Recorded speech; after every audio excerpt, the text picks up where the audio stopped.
कभी ऐसा हुआ है कि कोई दोस्त या परिवार का सदस्य ठीक वही बात कह दे जो उसी पल आपके मन में चल रही थी? हाँ हाँ बिल्कुल। एक अनकहा सा अजीब सा कनेक्शन। हम्म। हम अक्सर सोचते हैं, अरे वाह क्या इत्तेफाक है ना? हाँ, ये अनुभव बहुत आम है। मतलब लगभग हर किसी ने कभी ना कभी ऐसा महसूस किया ही होगा। और ये हमें चौंकाता भी है, कभी कभी शायद हंसाता भी है, पर अक्सर सोचने पर मजबूर कर देता है। बिल्कुल। क्या ये महज संयोग है जैसे हम मान लेते हैं, या फिर हमारे बीच वाकई कोई कोई अदृश्य धागा है जो विचारों को जोड़ता है? यही आज हमारी पड़ताल का विषय है। हम इस स्रोत के नजरिए से समझने की कोशिश करेंगे कि विचारों के इस संभावित जुड़ाव का मतलब क्या हो सकता है, और ये हमारे अस्तित्व के बारे में क्या कहता है शायद। तो चलिए इस दिलचस्प विषय की गहराइयों में उतरते हैं।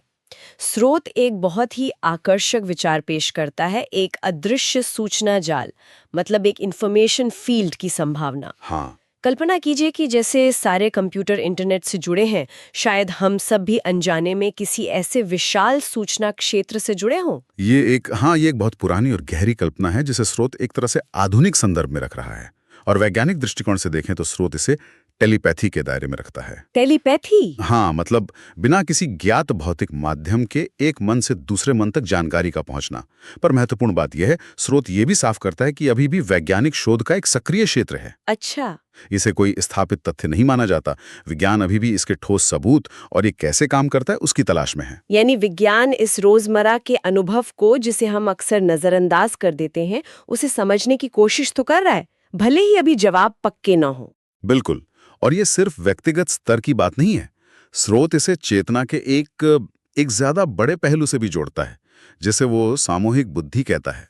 सामूहिक बुद्धि जैसे? हाँ, इसका उदाहरण हमें प्रकृति में दिखता है। जैसे हजारों पक्षियों का झुंड एक साथ बिल्कुल एक इकाई की तरह दिशा बदलता है, या मछलियों का पूरा समूह। हाँ, वो देखा है, बिना टकराए एक लय में तैरता है। सही कहा। वो दृश्य वाकई हैरान करने वाला होता है। ऐसा लगता है जैसे उनका कोई एक ही दिमाग काम कर रहा हो। हाँ बिल्कुल। और यही बात स्रोत को आकर्षक लगती है। ये हमारी व्यक्तिगत चेतना की जो सीमाएं हैं ना, उन पर सवाल उठाता है कि हम सिर्फ स्वतंत्र इकाइयां हैं, या हम अनजाने में किसी बड़ी सामूहिक चेतना या बुद्धि का हिस्सा हैं, ओ, जिससे हमें कभी-कभी ये जुड़े होने के अनुभव होते हैं। क्या वो सूचना जाल जिसकी बात पहले हुई, इसी सामूहिक चेतना का आधार हो सकता है? ये विचार तो सच में सोचने पर मजबूर करता है कि हमारी अपनी सोच शायद उतनी अपनी न हो जितनी हम मानते हैं। हाँ। और फिर स्रोत एक और कदम आगे बढ़ता है, वो विचारों की अपनी शक्ति की बात करता है। हाँ, ये कहता है कि विचार सिर्फ हमारे दिमाग की उपज नहीं है, बल्कि वो एक तरह का कंपन या कह लें ऊर्जा पैदा करते हैं। हाँ, स्रोत के अनुसार ये महज मानसिक घटनाएं नहीं हैं। ये विचार एक ऊर्जा रूप में मौजूद हो सकते हैं, एक वाइब्रेशन की तरह। ये थोड़ा कह सकते हैं आध्यात्मिक या दार्शनिक लग सकता है। हाँ, थोड़ा सा। पर स्रोत इसे इस तरह पेश करता है कि ये कंपन शायद हमारे आसपास के माहौल में या शायद पूरे ब्रह्मांड में फैलते हों। सोचिए जरा, अगर ऐसा है तो इसका मतलब हुआ कि हमारे मन में आने वाला हर विचार, चाहे वो कितना भी छोटा क्यों ना हो, एक लहर पैदा कर रहा है। बिल्कुल। और जैसा स्रोत इशारा करता है, शायद यही कंपन किसी और के द्वारा कहीं और महसूस किया जा सकता है। यहाँ ये वाकई दिलचस्प हो जाता है। बिल्कुल। ये हमारे विचारों के संभावित प्रभाव और उनकी पहुंच को एक नया आयाम देता है। अगर विचार सच में ऊर्जा हैं और यात्रा कर सकते हैं, तो इनका असर सिर्फ हम तक सीमित नहीं रहता।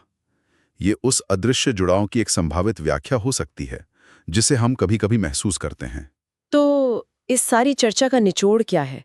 मतलब, क्या ये स्रोत हमें किसी ठोस नतीजे पे पहुंचाता है? देखिए, स्रोत कोई अंतिम जवाब देने का दावा नहीं करता, बल्कि ये हमें संभावनाओं पर विचार करने के लिए उकसाता है। तो असल में मुख्य बात यह है कि ये हमें चुनौती देता है। चुनौती? हाँ, कि हम उन अनुभवों को महज संयोग कहकर खारिज ना करें जिन्हें हम समझ नहीं पाते। क्या ये अनुभव वाकई सिर्फ इत्तेफाक हैं, या जैसा स्रोत संकेत देता है, हम वास्तव में किसी बड़े अनदेखे नेटवर्क या चेतना के ताने बाने का हिस्सा हैं? ये हमारे आपसी जुड़ाव की प्रकृति पर और वास्तविकता की हमारी समझ पर एक गहरा सवाल खड़ा करता है। सही कहा। ये हमें अपने अनुभवों और अपने विचारों की शक्ति को एक अलग नजरिए से देखने के लिए प्रेरित करता है ना? बिल्कुल। तो अंत में स्रोत हमें एक विचार के साथ छोड़ता है जिस पर मनन किया जा सकता है। राइट। अगर हमारे विचार, जैसा कि स्रोत कल्पना करता है, सचमुच यात्रा कर सकते हैं और दूसरों को प्रभावित कर सकते हैं, तो हम दुनिया में किस तरह के विचार भेज रहे हैं, इस पर हमारी कितनी बड़ी जिम्मेदारी बनती है। हाँ, ये एक बहुत महत्वपूर्ण सवाल है। हमारे विचारों की गुणवत्ता का असर शायद सिर्फ हम पर नहीं बल्कि कहीं ज्यादा व्यापक हो सकता है।